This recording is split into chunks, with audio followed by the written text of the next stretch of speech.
Assalamualaikum warahmatullahi wabarakatuh. Selamat siang, salam sejahtera bagi kita semua. Yang saya hormati Bapak Dr. Teguh Setiawan Wibowo selaku dosen interaksi obat dan makanan. Perkenalkan, saya Erin Yanfianovari. Di sini saya akan mempresentasikan hasil kerja saya, yaitu mengenai interaksi obat dan makanan. Pengertian obat. Obat adalah bahan atau paduan bahan termasuk produk biologi yang digunakan untuk mempengaruhi atau menyelidiki sistem fisiologi atau keadaan patologi dalam rangka penetapan diagnosis, pencegahan, penyembuhan, pemulihan, peningkatan kesehatan, dan kontrasepsi untuk manusia. Selanjutnya, ada golongan obat. Yang pertama ada golongan obat bebas, yaitu dijual bebas resep dokter, bukan narkotika, bukan obat keras, contoh minyak kayu putih, obat batuk hitam, tablet vitamin C, sanmol, paracetamol. Yang kedua ada golongan obat bebas terbatas, yaitu obat keras yang dapat diserahkan kepada pemakainya tanpa resep dokter bila penyerahan memenuhi syarat, contoh ultraflu, antimo, fatigon, zepavit. Yang selanjutnya ada golongan obat keras, yaitu obat-obat yang telah ditetapkan sebagai berikut. Yang pertama, semua obat yang pada bungkus luarnya oleh si pembuat disebutkan bahwa obat itu hanya boleh diserahkan dengan resep dokter. Dan yang kedua, semua obat yang dibungkus sedemikian rupa yang nyata-nyata untuk dipergunakan secara parenteral. Dan yang ketiga, semua obat baru, terkecuali apabila oleh Departemen Kesehatan telah dinyatakan secara tertulis bahwa obat baru itu tidak membahayakan kesehatan manusia. Contoh adrenalium, antihistaminika, allopurinol. Selanjutnya ada golongan obat psikotropika. Pengertian psikotropika menurut Undang-Undang Nomor 5 Tahun 1997 tentang psikotropika adalah zat atau obat baik alamiah maupun sintesis, bukan narkotika, yang berkhasiat psikoaktif melalui pengaruh selektif pada susunan saraf pusat yang menyebabkan perubahan khas pada aktivitas mental dan perilaku. Contohnya diazepam, alprazolam.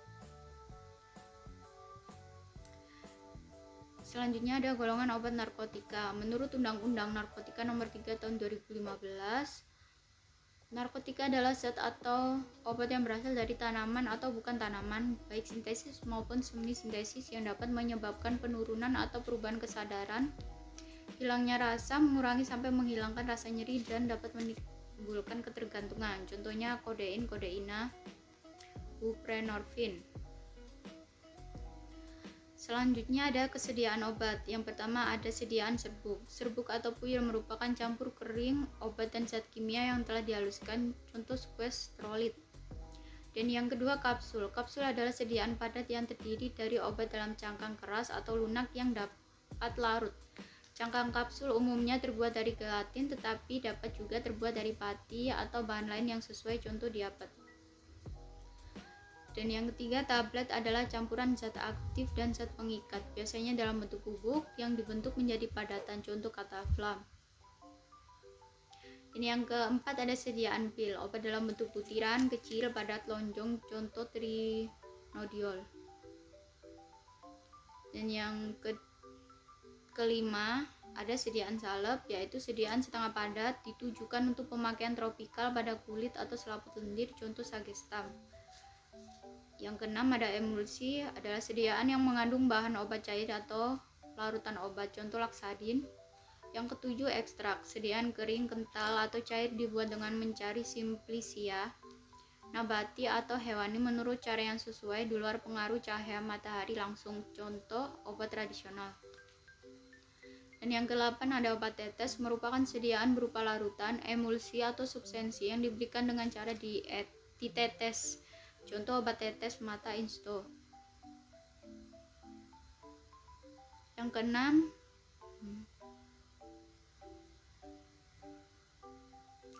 yang kesembilan ada imunoserum, yaitu sediaan mengandung imunoglobulin khas yang diperoleh dari serum hewan permunian, contoh biosat 1.5. Yang ke-10 implan adalah suatu peralatan medis yang dibuat untuk menggantikan struktur dan fungsi suatu bagian biologis, contoh sinoplan implan.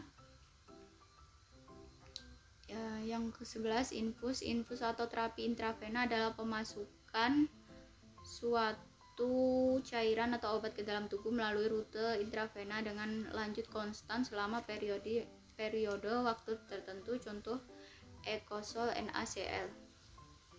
Yang ke-12, inhalasi, yaitu pemberian obat secara langsung ke dalam saluran napas melalui penghisapan, contohnya Ventolin.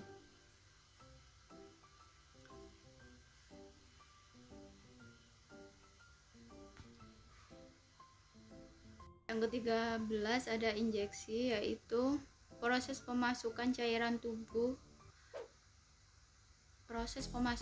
ke tubuh menggunakan jarum, contoh Norages injeksi.